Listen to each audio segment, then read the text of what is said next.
생각할까요? 존중의 의사소통이라는 거는 자기와 타인을 같이 보호하는 거를 가장 중점으로 잡았습니다. 사물이 막힘이 없이 잘 통함. 두 번째, 의견이나 의사 따위가 남에게 잘 통함. 세 번째, 막히지 않고 잘 통함. 네 번째, 뜻이 서로 통해서 오해가 없음. 이런 내용들이 있을 수 있는데, 어쨌든 사람의 마음과 뜻이 잘 통해서 서로 잘 이해할 수 있는 것을 좀 기초적인 의미로 담고 있습니다. 그러면 소통하지 못하면 고통이다. 혹시 이런 얘기 들어보셨어요? 참 소통하지 못할 때 깝깝한 일들은 많이 경험하셨을 거예요. 특히 실용적인 면에서 굉장히 정보 교환에 문제가 생기죠. 특히 일과 관계, 관계적 측면에서 삶의 질이 굉장히 떨어지게 되죠. 그래서 이제 갈등이 일어난다든가 굉장히 비효율적이 돼서 사실은 이 산업 효율적 측면에서도 굉장히 안 좋죠. 그래서 각 이제 산업체들이 이제 이런 교육들을 통해서 이제 그런 비효율성을 줄여 나가려고 또 많이 애를 쓰시기도 합니다. 갈등을 미치는 요소를 좀 점검을 해보면은요, 여러 가지 요소가 있어요. 단순히 말을 이렇게 하고 저렇게 하는 문제 이전에 이미 사람 안에 형성된 여러 가지 요인들이 소통 패턴을 만들어내거든요. 대상관계라는 게 있어요. 그게 뭐냐면 어렸을 때 주 양육자, 주로는 누굴까요? 부모님이겠죠.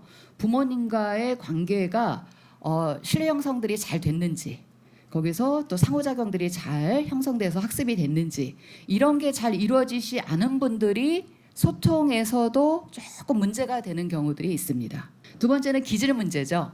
이 기질을 포함해서 환경이나 교육을 포함한 내용들이 성격이거든요. 근데 나이 들어보면은요, 저 사람이 젊어서는 안 그러더니 좀 이상해졌어 하는 거 많이 보시죠. 그게 이제 신체적인 힘이나 사회적인 어떤 여러 가지 영향으로 인해서 사실은 자기가 타고난 기질적 측면들이 많이 드러나는 경우들이 있습니다. 세 번째는 이건 대상관계랑 조금 연결이 되긴 합니다만 가족관계. 그래서 가족 문화가 굉장히 중요하죠. 엄마, 아빠 이런 권위나 이런 것들이 많이 내세워지지 않으면서 굉장히 편안하게 소통에 참여했었던 사람들이라면 이런 직장이나 가정 밖 사회 환경에 나와서도 그럴 확률이 크겠죠. 그 외에 더 잘 아시겠지만 이제 가정 밖 사회 환경, 여러분들이 아무리 이제 어려서 또 그렇게 하셨더라도 학교를 다니면서나 회사 와서 굉장히 좋은 훈련들을 많이 받고 이럴 때 또 이제 소통 패턴을 새롭게 만들어 가실 수 있는 거죠. 소통에서 한번 생각해 봄직한 내용 중에 많이 들으셨을 거예요. 다르다와 틀리다가 있어요. 다르다 반대는 같다. 틀리다 반대는 맞다. 틀리다라는 말은 사실은 굉장히 공격적인 말이거든요. 설령 틀리다 하더라도 우리의 사고도 맞다, 틀리다라고 접근하는 경우들이 많다라는 거예요. 그리고 우리 사회가 조금 그렇게 교육한 측면들이 있어요. 이 소통에 있어서 점검해 보셔야 되는 게, 아까 제가 이제 대상관계라든가 가족관계라든가 성장환경 이런 거 말씀을 드렸는데요. 이와 관련해서 여러분들 한 번쯤은 내가 가장 취약한 감정이 뭐지 하고 한번 돌아보실 필요가 있을 겁니다. 자, 두 번째는요, 사고 습관 같은 거예요. 사고 습관. 짧은 순간에도 우리는 굉장히 많은 사고들이 지나간다라는 거예요. 생각은 지나가는데 그걸 통제하지 못해요. 생각의 고리라는 게 있어서 생각을 하다 보면 생각 습관이 생겨요. 왜곡하는 습관도 만들어지기가 쉬워요. 잘 점검하지 않으면. 인지 왜곡이라 그래요. 사고 왜곡하는 아주 많은 습관들을 보통 사람들이 몇 가지 정도는 다 갖고 있습니다.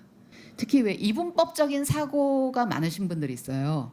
이런 분들을 이제 우리가 흔히 보면은 대표적으로 흑백 논리적이죠. 할 거야 말 거야. 근데 우리가 할 건지 말 건지 이 양끝만 있는 게 아니라 하다가 말 수도 있고 이만큼 하다가 말 수도 있고, 그죠? 말다가 또 할 수도 있고 수많은 경우의 수가 중간에 굉장히 많이 존재한다는 거예요. 근데 이분들이 좋은 점은 굉장히 명쾌하고 시원하고 또 어떤 결정적인 순간에 딱 결정짓고 이런 것들은 시원시원할 수는 있지만 사실은 이런 게 너무 생활화되다 보면은 과격해지기가 쉽습니다. 자, 두 번째는 또 과잉일반화하는 습관들이 있어요. 그러니까 너무 어쩌다 가끔 있는 경우인데 그냥 맨날 하는 것처럼. 예를 들면 우리 흔히 지각 2번 걸렸어요. 그러면 뭐라 그래요? 암기 씨, 맨날 지각하는 거야. 이 과잉일반화하는 것도요, 상대방에게 굉장히 억울함을 일으키기가 쉽습니다. 자, 세 번째, 우리 임의적 추론이라는 단어 들어보셨는지 모르겠는데, 쉽게 얘기하면요, 근거가 없거나 근거를 위배하면서 그냥 자기 멋대로 생각해 버리는 거예요. 네 번째는 개인화. 이건 뭐 그런 거 있어요. 언뜻 보면 겸손해 보이긴 하는데 별로 겸손한 게 아니거든요. 예를 들면 모든 걸 개인으로 돌리는 거예요. 자기 개인으로. 그러다 보면은 이게 겸손도 아니면서 뭔가 사람들로 하여금 좀 다운시켜내는 이런 경우가 되기가 쉽습니다. 또 잘못된 명명이라는 게 있는데요. 라벨링이라 그러죠. 이름을 함부로 붙여버리는 거예요. 우리 옛날부터 전해져 내려오는 말 중에 말이 씨된다. 저는 정말 살수록 이거 느낍니다. 이 말은요, 선언이에요, 선언. 그래서 자기에게 하는 말부터 긍정적이고 힘주는 말을 하셔야 됩니다. 좀 간단하게 행동 방식이 소통에 미치는 영향 보면 크게는요, 이제 딱 맞서는 방식, 어떤 일이 딱 생기면은 먼저 파이팅 하면서 대립하는 방향으로 움직이시는 분들이 있거든요. 너무 상대를 위압적으로 대하기도 쉽습니다. 두 번째는 일단 깨갱하고 내 거는 딱 내려놓고 맞추는 사람들이 있어요. 그러니까 나는 중요하지 않은 거예요. 너만 중요한 거예요. 자기 칼라가 너무 약하다. 그래서 폭군이 될 때는 굉장한 폭군이 되기도 합니다. 세 번째는 회피하는 방식이 있죠. 어떤 상황이 일어나면 일단 피하고 숨고 봐요. 자, 이런 것들을 종합해서 일단 우리 언어 습관을 좀 살펴보면 그게는 이제 존중을 해치는 표현들이 무지 많은데요. 첫 번째는요, 판단 평가적인 표현들이 있어요. 일단 수용적이라기보다 사람에 대해서 잘했다, 잘못했다, 옳으다, 그르다 이렇게 먼저 접근하시는 분들이 있거든요. 이렇게 충돌이 좀 많이 나기가 쉽습니다. 그래서 상대의 의도나 욕구와 감정을 좀 해치기가 쉽고요. 두 번째는 당위적 표현이라는 게 있죠. 뭐뭐뭐면 뭐뭐뭐 해야 되는 거 아니야? 굉장히 상대방을 위압하거나 압박하는 표현이라는 거예요. 뭔가 사람의 자존감을 살려주기보다 좀 떨어뜨리는 표현이에요. 세 번째, 책임 부정하는 말. 이것도 이제 존중을 해치는 표현에 들어가는데 이건 조금 어려운 걸 수 있는데요. 이런 거예요. 감정에 대한 책임은 자기가 져라. 자, 네 번째, 강요하기는 뭐 말할 필요도 없고요. 이거는 당연히 특히 강요하기는 명령과 함께 가죠. 아직도 우리 조직 곳곳에 남아 있어요, 사실은. 자, 다섯 번째, 일반화는 아까 과잉 일반화 말씀드렸죠. 앞에다가 맨날, 항상, 허구한 날 이렇게 붙이는 거 존중을 해치는 표현의 대표적인 예입니다. 자, 효과적인 의사소통하면은 저는 이제 뭐 아주 그 주요한 에센스를 좀 꼽으라 그러면은 공감하는 실력이다.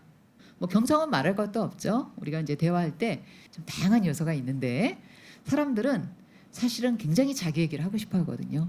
자기 얘기를 편하게 들어줄 만한 곳이 사실은 별로 없어요. 그리고 이제 표현할 때 있어서 주의사항 이렇게 세 개로 말씀드리겠습니다. 그럼 먼저 우리가 이제 경청에 대해서 한번 생각해 볼게요. 가슴을 같이 쓰는 경청을 공감적 경청이라고 하는데 공감적 경청은요, 상담에서 이 공감적 경청이 많이 이루어지거든요. 이 공감적 경청 하나만으로도 치유적인 게 굉장히 많습니다. 존중의 느낌을 받는 거예요. 그래서 사람은요, 안전하다는 느낌을 받고 내가 존중받는다고 생각이 되면 상당 부분 정신적으로도 안정이 됩니다. 두 번째로 우리 한번 공감에 대해서 한번 팁을 좀 가져가겠습니다. 공감은 1차 여러분들, 다른 사람을 잘 공감하려면 먼저 뭐가 됩니까? 내가 공감이 돼야 돼요. 내가 내 감정을 모르는데 다른 사람 감정 잘 알기 쉽지 않아요. 공감적 이해라는 거는 아까 공감적 경청, 공감적 이해인데 이게 다 느낌과 욕구의 영역을 중요시한 그런 용어입니다. 그래서 상대방이 표현할 때 그냥 상대방이 말하는 그 생각을 이렇게 머리로 이렇게 생각하는 게 아니라 느끼려고 해야 된다는 거예요. 말에 걸리지 말고 저 사람의 의도와 욕구를 찾으면 거의 반은 해결이 돼요. 욕구와 감정을 읽어주면 의사소통의 단계가 확 생략이 되면서도 훨씬 따뜻해집니다. 이거 잘 기억하시고요. 자, 그럼 우리가 이제 공감하는 연습을 해야 되는데 먼저 갑자기 내 느낌이 뭐지? 이러면 잘 안 잡힐 수가 있어요. 그럴 땐 첫 단계로요, 몸의 느낌을 좀 느껴주세요. 그래서 자기 몸의 느낌하고 친해지는 게 첫째 훈련입니다. 두 번째는요, 연습하실 때 정서적 느낌, 이제 이 몸의 느낌 훈련이 잘 되시면 이 정서 느낌하고 신체 느낌은 연결이 되기도 합니다.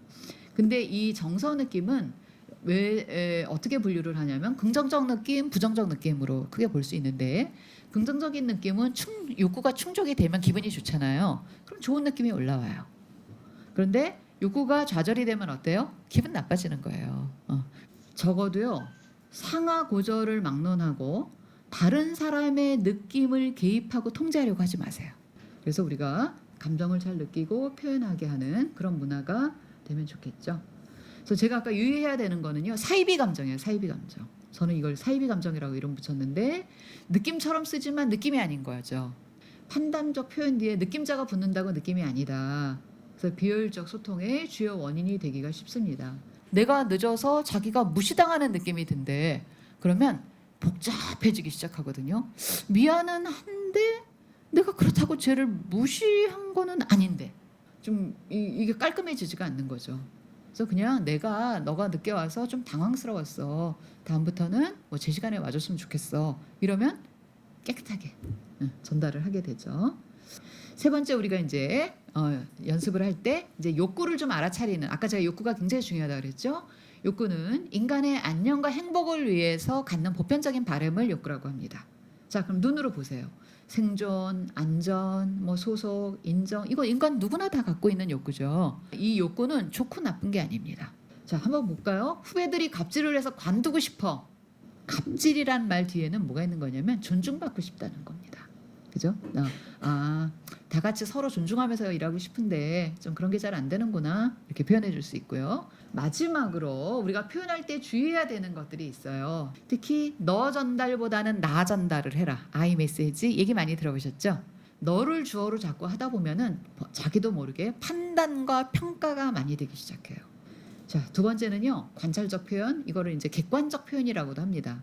이 객관 표현에 있어서 이런 거죠. 너무 주관적으로 표현하지 말고 보고 들은 그대로의 기초에서 팩트 중심으로 표현을 해라. 그래서 항상 얘기를 할 때 그 사안에 국한해서 제한된 범위 안에서 딱 처리하는 훈련. 이것도 합리적인 의사소통에 도움이 될 겁니다. 우리 이제 마지막으로 많이 하는 것 중에 요청하는 게 있는데요. 요청은 좀 정확하게 하셔야 돼요. 또 하나는 긍정문을 가급적 써주세요. 긍정문. 세 번째, 마지막으로 명령이 아닌 권유나 질문문. 이거가 자기도 모르게, 특히 이제 높은 직급에 있으신 분들이 이러기가 조금 쉬운데요. 뒤에 요자만 붙었지 이렇게 시키는 표현들이 많아요. 조금 번거롭지만 권유하거나 질문하는 형태를 좀 해주시면 많이 좀 도움이 될 것 같습니다. 전체를 관통하는 그 키워드는 상대방의 자존감을 깎지 말라는 거예요. 그래서 말 한마디로 천냥빚을 갚을 수 있습니다. 언제든지 나부터 우리 주변의 사람들을 말 한마디로 행복하게 해줄 수 있다. 그리고 우리 조직의 문화의 수준을 올릴 수가 있다. 이게 사실은 민주주의 교육의 굉장히 기초적인 교육이 될 수도 있습니다. 노조라는 게 사실 기본적으로 평등, 그죠? 평등과 존중 이런 거잖아요. 그래서 이 말 속에서 아무리 좋은 취지를 가지고 모여서 좋은 일을 이뤄도 그 안에서 말 한마디로 깎아먹고 사람들이 말 한마디로 자존심 상하고 그 말 때문에 그냥 하루 종일 가슴에 피가 철철 흐른다면 얼마나 이게 소모적이고 비효율적인 상황이 되겠습니까? 이 우리의 조직 문화가 조금 건강하고 따뜻하게 진행이 될 수 있지 않을까 생각합니다. 감사합니다. 잘 들어주셔서 수고하셨습니다.